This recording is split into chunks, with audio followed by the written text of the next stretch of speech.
The woman who walks away doesn't lose. She wins. Silently, let that sink in.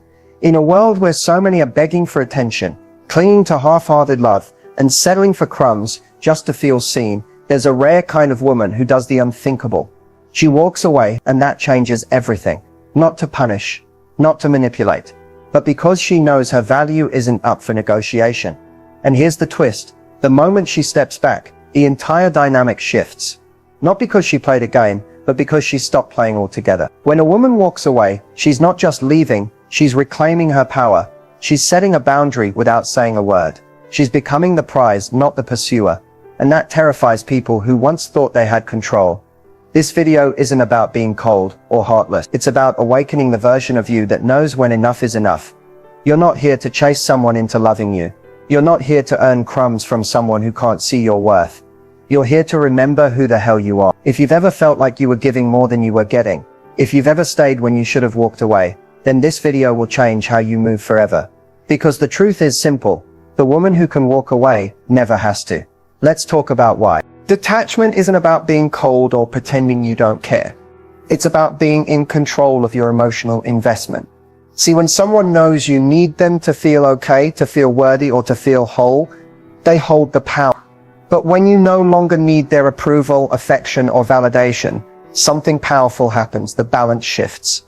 The psychology behind detachment starts with one truth. Human beings are drawn to what they can't fully predict or possess. It's not about playing games, it's about protecting your peace. When you're emotionally detached, you're not overanalyzing texts, waiting for them to choose you, or building a life around someone who wouldn't do the same for you. You're grounded. You choose. People confuse detachment with disinterest. But that's a lie. Real detachment is presence without pressure. It means you can enjoy someone's company without obsessing over where it's going. You can show up as your full self, without fear that you'll be abandoned for it. The reason this works is because detachment removes urgency, and urgency kills attraction. The more someone feels your calm confidence, the more they're intrigued. Why?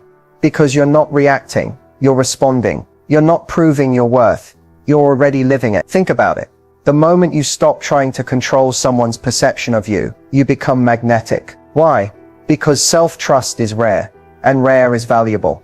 Most people chase connection from a place of fear. Fear of being alone, fear of being unloved, fear of not being enough. Detachment says, even if I lose this, I won't lose myself. That's power, that's peace, and that's irresistible. Detachment isn't distance, it's dignity. It's looking at a situation and saying, I can want this, but I don't need it to validate me. And that energy commands respect. The woman who masters detachment doesn't beg. She doesn't force. She doesn't perform. She just is. And that's why everything comes to her. Detachment doesn't mean you won't feel. It just means your feelings don't run you. And when you reach that level, people sense it, and suddenly you're no longer chasing love. Love is chasing you. You don't always realize you're giving away your power. It rarely happens in one big moment. Most of the time it's subtle. It's in the compromises you make with a lump in your throat. It's in the texts you send, even when your gut tells you not to. It's in the way you explain yourself over and over, just hoping to be understood. One of the first real signs is over-explaining. When you feel the need to justify every boundary, every emotion, or every decision, you're subconsciously asking for permission to be yourself. And that's a sign you've handed someone else the authority over your worth. You don't owe anyone a novel to validate how you feel. Your no can be a full sentence. Your intuition doesn't need to be debated.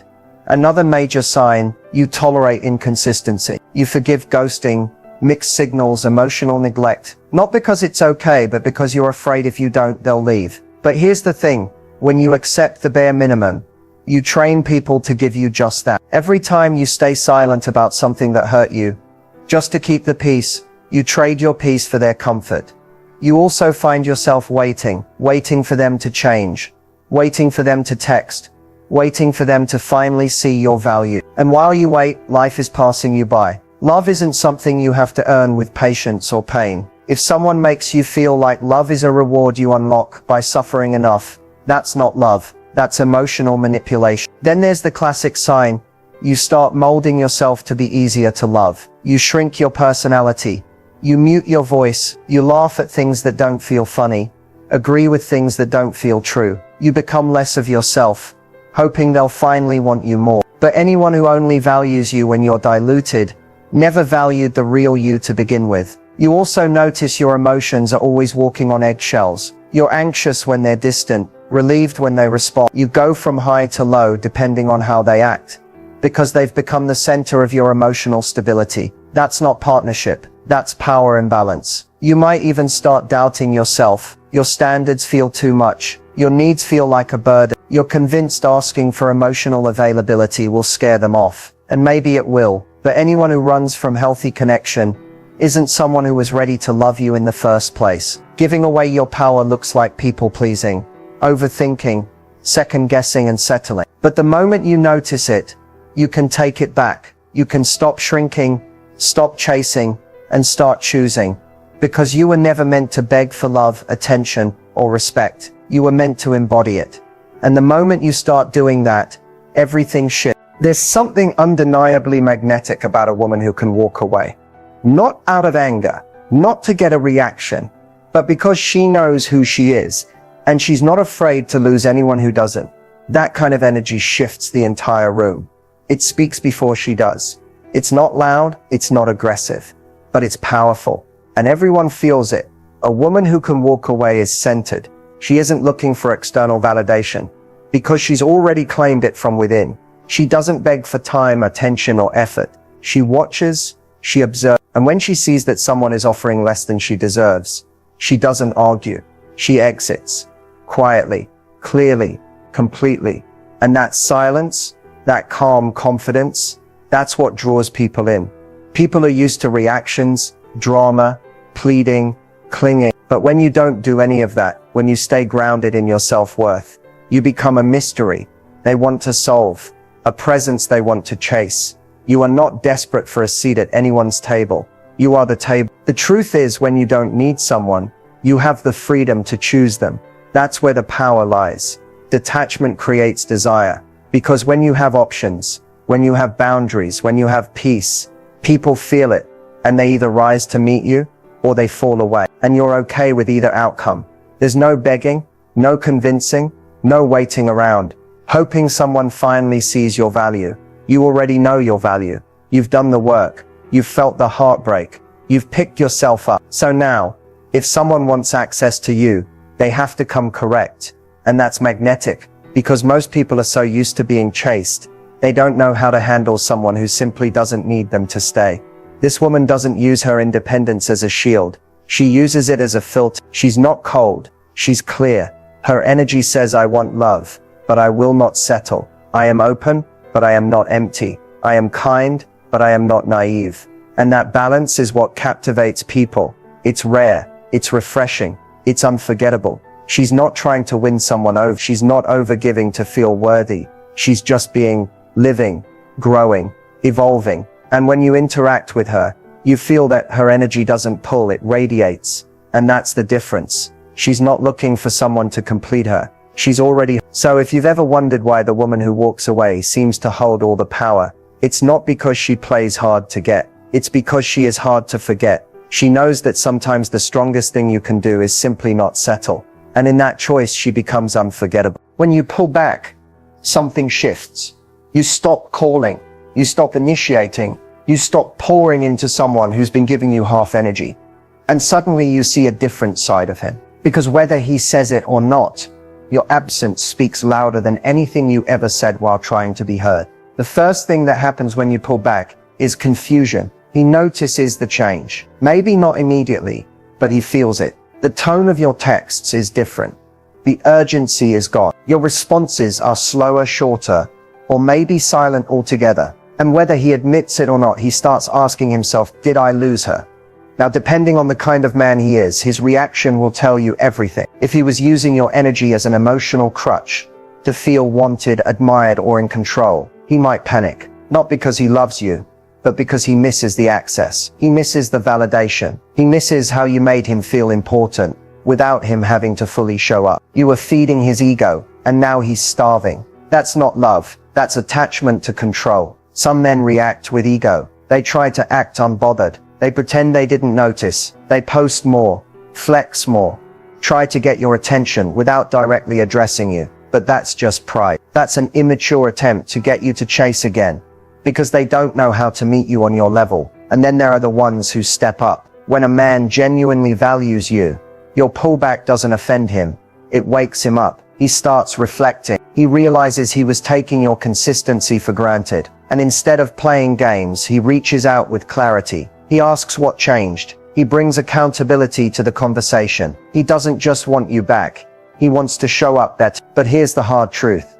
When you pull back, some men just disappear. They don't chase. They don't check in. They let you go. And that hurts. But that's also your answer. Because any man who lets you walk away in silence was never truly invested. He was just comfortable. Pulling back isn't about punishing someone. It's about protecting your peace. It's a reset. It's saying, I've done enough. If this matters to you, you'll show me. If not, I'll be okay without it. And that's powerful, because most women are afraid to lose someone. But when you stop fearing the loss and start choosing yourself, you gain something more important: clarity. So if you want to know where you really stand with a man, don't argue, don't beg, don't explain yourself one more time. Just pull back and watch what he does with your silence. Neediness doesn't start with the other person. It starts with a belief. The belief that you're not enough on your own. That if you don't get a certain reaction, a certain level of attention, or a certain kind of love, something is wrong with you. But here's the truth most people won't tell you. Neediness isn't about wanting love. It's about fearing you won't survive without it. That fear creates pressure. You overthink every message. You feel anxious when they don't respond quickly. You check their stories, try to read into their silence, and build scenarios in your head. That pressure doesn't push people closer. It pushes them away, because energy doesn't lie. When you're operating from lack, it shows, even in your silence. So how do you avoid neediness? It starts by redirecting your focus. Instead of obsessing over what they're doing, start paying attention to what you're not doing for yourself. When was the last time you poured into your own life? When did you last do something that made you feel alive, attractive, grounded, with or without them? Neediness fades when self-trust grows. When you know deep down that even if they leave, you will not fall apart. When you stop assigning someone else the job of making you feel wanted, chosen, or safe, that job belongs to you. When you take it back, you don't come off as cold. You come off as calm, collected, whole. You reclaim your power the moment you realize that your presence is a privilege, not a plea. That's when your energy changes. You don't chase, you don't perform, you don't lose yourself in someone else's inconsistency. Instead, you stay rooted in who you are. You stop romanticizing potential. You stop negotiating with red flags. You stop trying to earn what should be given freely. People can feel when your happiness depends on their behavior. It creates emotional debt. They feel responsible for your mood, your worth, your security. But when you shift that responsibility back to you, everything gets lighter. Conversations feel better. Boundaries feel easier. Attraction grows. Power comes from knowing that love should never cost you your self-respect. That wanting connection is healthy, but needing it to feel whole is dangerous. The moment you can say, I love deeply, but I will never abandon myself for love, is the moment you reclaim everything. And don't be fooled. Detachment doesn't make you heartless. It makes you powerful. It means you can enjoy someone without losing yourself. It means you can care deeply, passionately, but still walk away if it becomes toxic. That's not weakness, that's strength. So if you're tired of feeling like you're always the one trying harder, it's time not to become colder, but to become clearer. You don't need to be chosen. You just need to remember that you already are. By you. Walking away is often misunderstood. People think it's about power moves, manipulation, or trying to get a reaction. But the truth is, real walking away has nothing to do with games and everything to do with growth. When you walk away for the right reasons, it's not to make them chase. It's to make sure you don't keep chasing what isn't aligned with you anymore. Game playing is rooted in ego. Silence with the hope they'll reach out. Disappearing just to be missed. Posting for attention. Those are tactics, and they may get a response, but they won't give you real clarity. Because when someone comes back based on a game, they're responding to confusion, not your truth. Authentic walking away is different. It's calm, it's quiet, It doesn't beg, it doesn't explain itself endlessly, and it doesn't hope for a reaction. It simply chooses peace over patterns. When you walk away without malice, just because you finally accepted that someone is unwilling or unable to meet you where you are, that's not weakness, that's wisdom. And it takes courage, because deep down, there's always a part of you that hopes, maybe they'll change. Maybe if I wait longer, love harder, sacrifice more. But eventually you reach a point where your soul whispers, you've done enough. And in that moment, walking away becomes an act of self-respect, not rejection. Here's the difference between walking away and playing games. Games come from insecurity. Walking away comes from self-trust. You're not leaving to be dramatic. You're leaving because staying would mean betraying your own boundaries. You're not silent to punish. You're quiet because you're done explaining what shouldn't have to be explained anymore. You're not hoping they notice. You've simply noticed that you deserve better. And when you walk away like that, without slamming doors, without anger, without trying to be chaste, that energy is powerful. People feel it because it's real. It's not meant to create tension. It's meant to create space for alignment.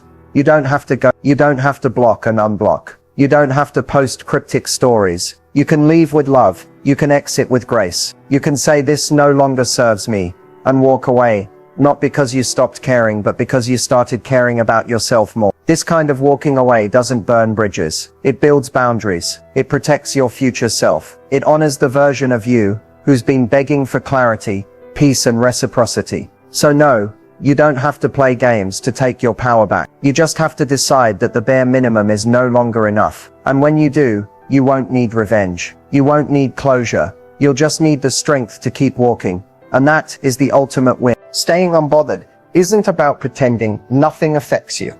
It's not about building walls or becoming emotionally numb. It's about choosing what deserves your energy and what doesn't. The unbothered woman doesn't ignore her emotions. She honors them. But she no longer lets them run her life.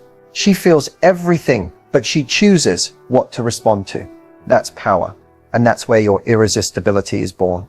In that calm confidence, in that grounded energy that says, I'm not here to compete, convince, or chase. I know who I am. The world teaches women to do the most to be loved, to overgive, over-explain, over-perform. But the truth is, the most magnetic energy you can carry is the energy of a woman who is deeply at peace with herself. She's not loud about it. She doesn't need to prove anything, but people feel it. She's not reactive. She's responsive. She's not triggered by every shift in someone else's behavior because her worth isn't tied to it. She's not sitting by the phone waiting for a text. She's out building the life she's proud of. She's showing up for herself day by day, and that alone makes her shine. Staying unbothered doesn't mean you don't care. It means you care about yourself enough not to chase what costs you your peace. It means your boundaries are non-negotiable. Your time is sacred. Your energy is earned. You no longer tolerate inconsistency because you're not afraid of being alone. And here's the beautiful part. When you stop trying so hard to be chosen, you realize you already are. By you. By your future. By everything aligned with the woman you're becoming. That version of you. She's not stressed about who's staying or leaving. She's too focused on who she's becoming. Irresistibility isn't about looks, status, or having all the answers. It's about how deeply you trust yourself. It's in your ability to stay soft in a hard world without letting it break you. It's in the way you let go, not with bitterness, but with grace. It's the energy that says, I'm not chasing, I'm attracting, I'm not waiting, I'm choosing. That's what makes people take note. Not because you're begging for attention, but because you're no longer giving it away so easily. You become a presence, not a performance. You become the woman who knows her value, who speaks with clarity, who walks with purpose. And that energy is unforgettable. So if you've ever felt like you had to do more, be more, prove more to be loved, let this be your reminder. You are enough, exactly as you are. Stay calm, stay soft, stay focused, stay unbothered, and watch how irresistible you become. Now that you've heard all of this, it's time to take a moment and ask yourself, where am I giving away my power? Who or what am I waiting on to finally feel worthy, whole, or secure? Because the truth is, the power to change your life isn't in anyone else's hands, it's in yours. Stepping into your power isn't a one-time decision, it's a daily practice. It means showing up for yourself even on the days when it feels hard. It means setting boundaries that protect your peace, saying no without guilt, and choosing environments that uplift you instead of drain you. It means learning to love your own company and trusting that being alone doesn't equal being lonely. It means walking away from what no longer serves you, not because you're giving up, but because you're giving yourself the chance to grow. You might feel scared. That's natural. Fear shows up whenever you step out of old patterns. But remember, growth never happens in comfort zones. When you walk away, when you pull back, when you refuse to settle for less, you're rewriting your story. You're telling the universe, I'm ready for more. This isn't about being perfect, it's about being honest. Honest with yourself about what you deserve, about what drains your energy, about who lifts you higher. It's about choosing you every single day, even when no one else seems to. So here's the challenge. Start today. Look at your relationships, your mindset, your habits. Where are you shrinking? Where are you bending too much? Where are you waiting instead of choosing? And then take one small step to reclaim your power. Maybe it's sending that message that sets a boundary. Maybe it's saying no to something that feels off. Maybe it's spending time doing what makes you feel alive. Whatever it is, remember, you don't have to wait for permission to be your best self. The woman who walks away isn't running from love. She's running toward her truth. And so can you. Step into your power today, because the world needs the energy only you can bring.